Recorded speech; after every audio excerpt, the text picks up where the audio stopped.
Hello, everybody. Welcome to the Hinstitute. Here, I'm going to look at kind of a modified Atwood's machine. So if you think about a normal Atwood's machine, we have two masses, mass number 1 and mass number 2, and they are attached with a pulley up here and that type of thing, and one falls, the other one rises, that type of thing.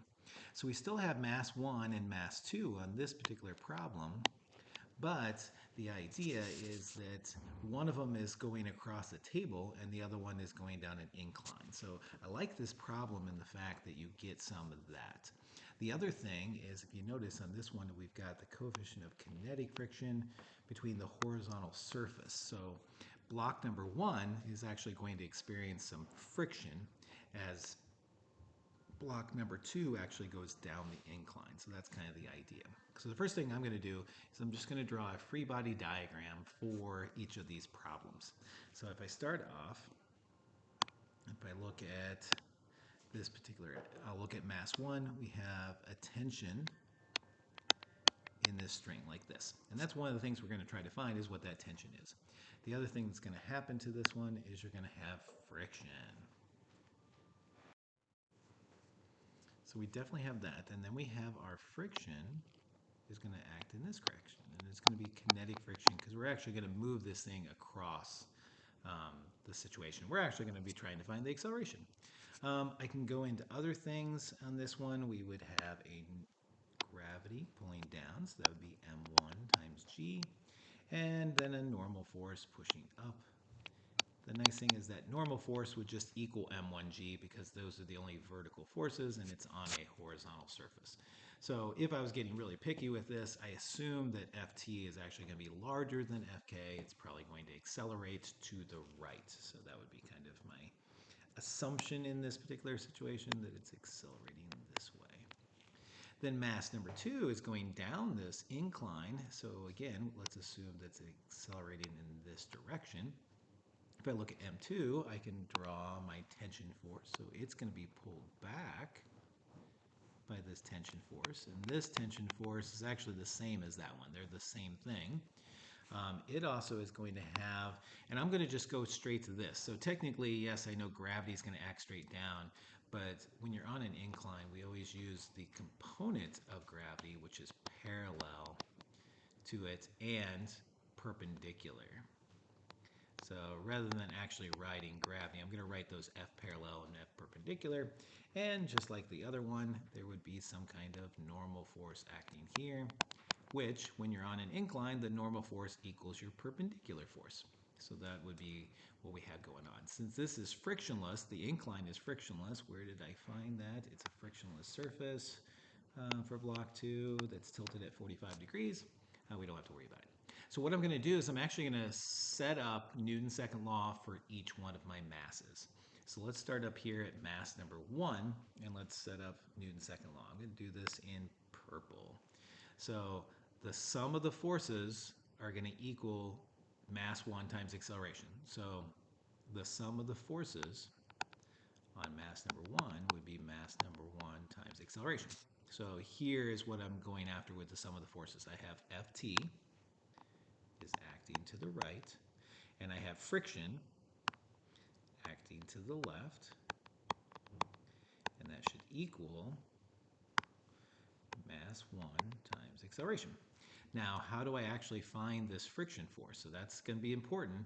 I can use the GUM equation in this case. Because the normal force and the weight are equal to each other, then the friction force would be the coefficient of friction times the normal force, but that would just be GUM because I'm on a horizontal surface and nothing is pulling up or pulling down on it.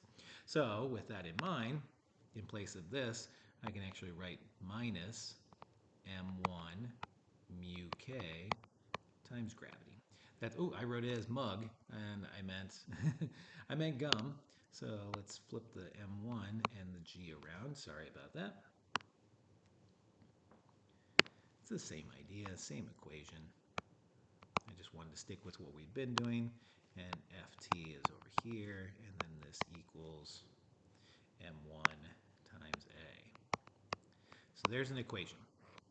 I need another equation that I'm going to do for F2 over here. So let's do this in kind of a light blue.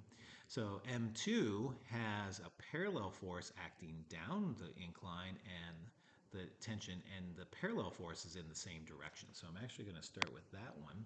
That I have the parallel force minus my tension force should equal M2 times A. Now technically the A's are the same, so I should be using the same color, but that's okay. So my parallel force is actually going to equal M2 times gravity times the sine of the angle of the incline. And then minus Ft would equal M2 times A. So now I have another equation.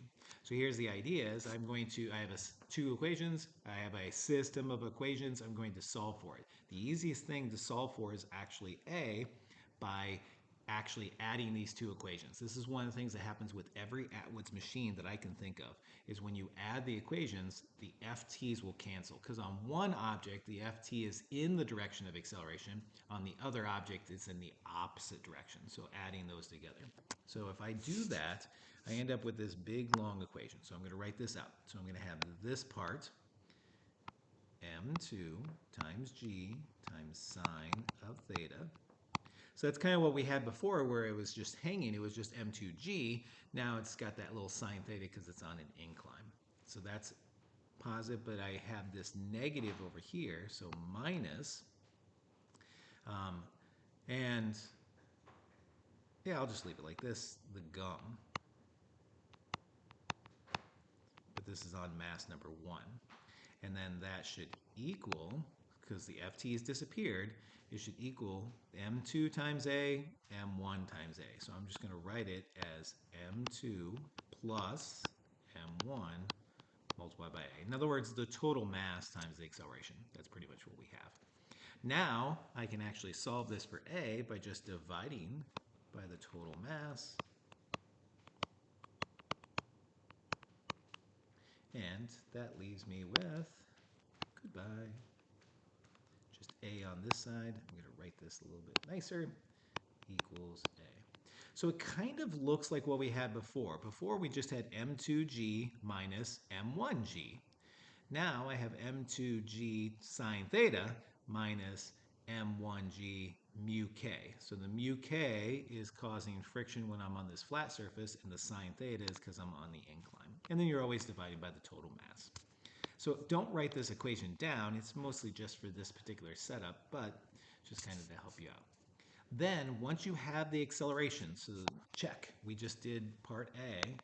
To find the tension force, I'm not going to create an equation. I had one for a classic Atwood's machine, but not for this one. We're going to use a classic Atwood's machine on our quiz, but not for this particular problem. I don't want to do it. So I would just tell you, once you have that acceleration, plug it in to either the acceleration here or the acceleration there, it doesn't matter, and solve for FT. Personally, I'm a big fan of using this equation because you can just add the gum to the other side for mass number 1, and it makes it a little bit easier to find that FT. So that is a little bit of Institute help on problem number 14. Hope this helped.